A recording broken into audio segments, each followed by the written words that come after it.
Not gonna lie, going to school gotta be one of the worst things on this planet. And if you're a supporter of the channel, you would know that I strongly dislike school and everything about it. But something in particular that I hated the most was the embarrassing moments that you would have there. Because depending on how embarrassing that moment was, you would only be known in your school as that one guy who had that embarrassing moment. And in this video, we're gonna be talking about the most embarrassing moments that could possibly happen to you at school. Starting off with having a bad haircut. Having a bad haircut is honestly a universal disadvantage if you really think about it. Because how do you expect anybody to take you serious if you're walking around the hallways with a haircut that looks like this? And walking into school with a bad haircut is like walking into the lion's den. You're bound to get devoured. I can still vividly remember back in the day during my freshman year of high school having the worst haircut of all time. And I had strict African parents, so you know damn well that they were not letting me choose any type of haircut. So every day I'll be walking around the school hallways with like the super low cut, you know what I'm saying? Like the generic black African default low haircut. That was what I was rocking every day. So it was not looking good. And one time I remember back in the day during lunch, you know, everyone was chilling. I walk into the lunchroom,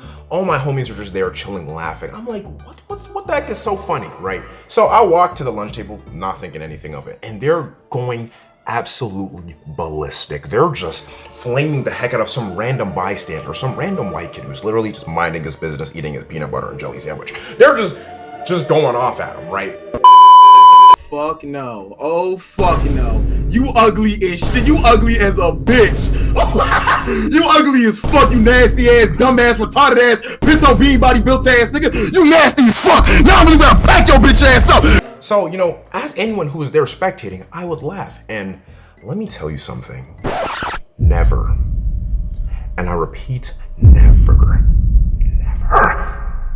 laugh when one of those roast sessions are going on. Because all it takes is for that one person in the lunch table to turn around and be like, hold on, I know you're not laughing. And that's it for your career. You just might as well pack your bags, pack your stuff, get your pencil sharpener, calculator, all that, put your bag on and leave school because your career is done. And in my case, everyone at that lunch table collectively turned around and just started going in on me. Like there was no escaping from it. The ladies across the table from us were laughing. The nerds who only do math were laughing. Even the anime weebs were laughing at me. That's how bad it was. It was that bad. It was that bad. But even at that, it still doesn't even compare to the level of embarrassment you get from getting curved by your crush, bro. I just gotta come out and say it. Getting curved by your crush has to be top 10 most painful experiences of all time. This beats stepping on Legos, getting sucker punched in the balls. Heck, this even beats slavery.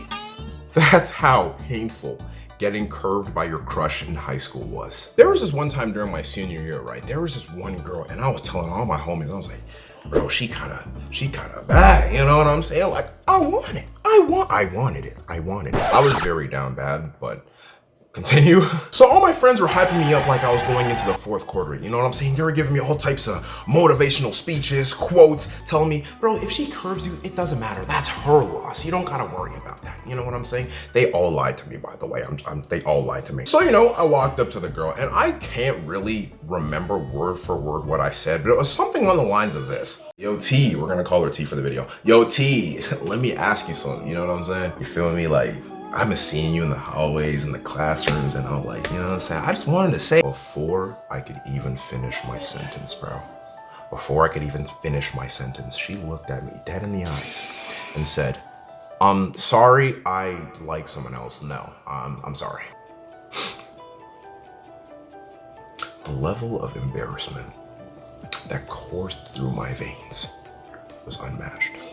And what didn't even make it any better is as I turn around to the same guys who were hyping me up 2 minutes ago, I turn around and I was like, you know, maybe my homies got my back. Maybe my homies, you know, they'll be like, they'll get her next time or something like that. They were all dying of laughter, rolling on the floor. So I turn around and I'm like, that's kind of interesting. And I was like, whatever, screw them. I turn back to my crush. And now she's laughing with all her friends. So I'm like, And then another girl who was just minding her business saw the altercation that happened, and now she told her friends and they were all laughing. So now I'm getting barraged back to back angles by 3 different groups of people. And I can't lie to you, the next day I stayed home. I stayed home. I didn't. You would think I showed up? No, I stayed home.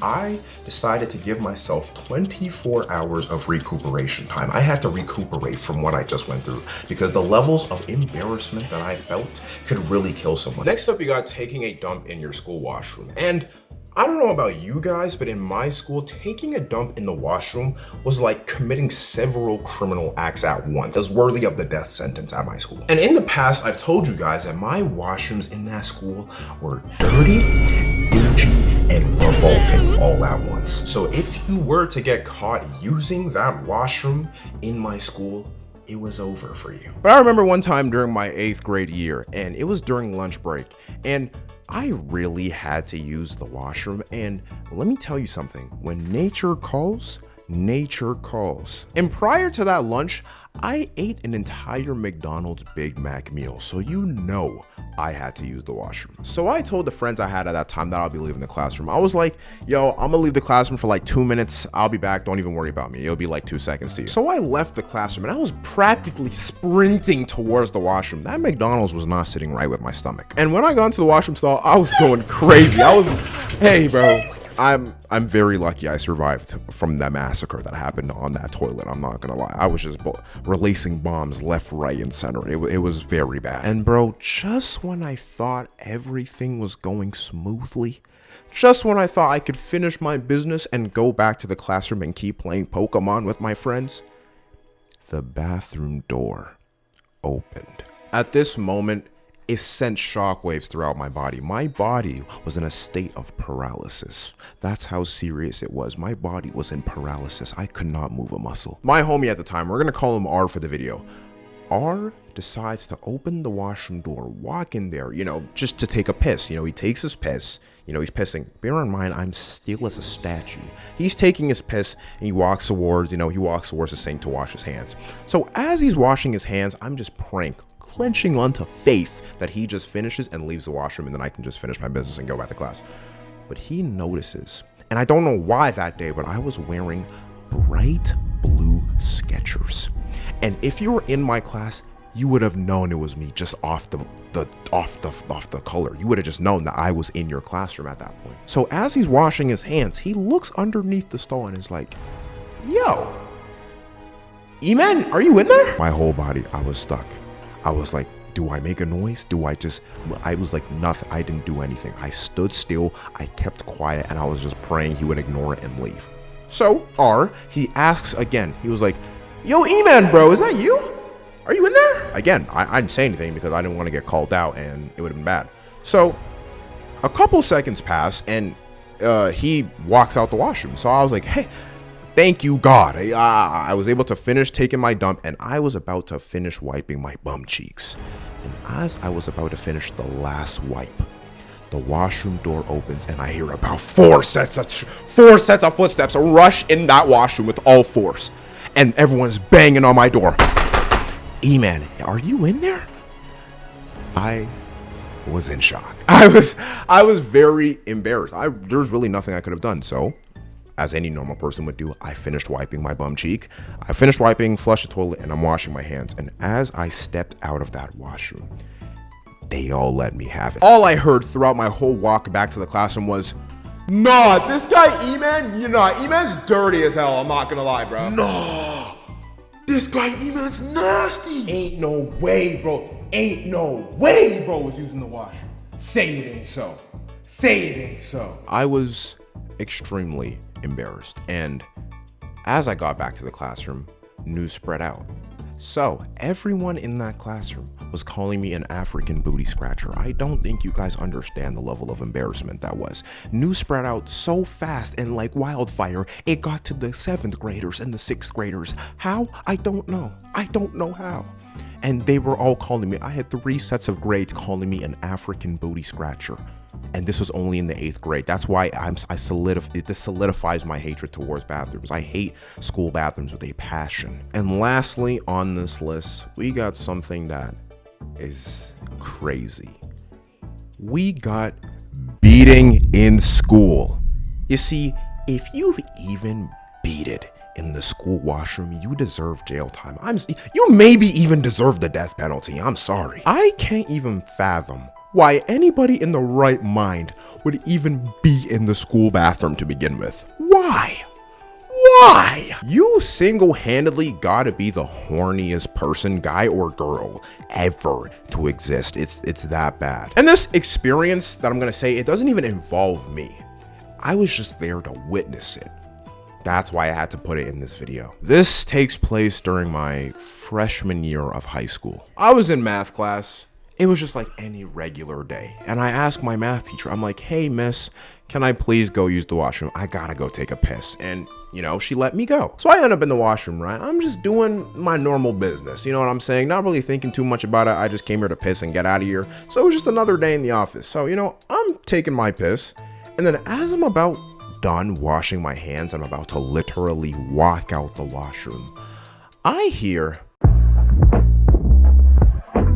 My body was in a state of confusion and shock. So I stood there just for like a minute to let the whole thing just sink in my head. And as I'm doing that, the last stall door of the washroom opens.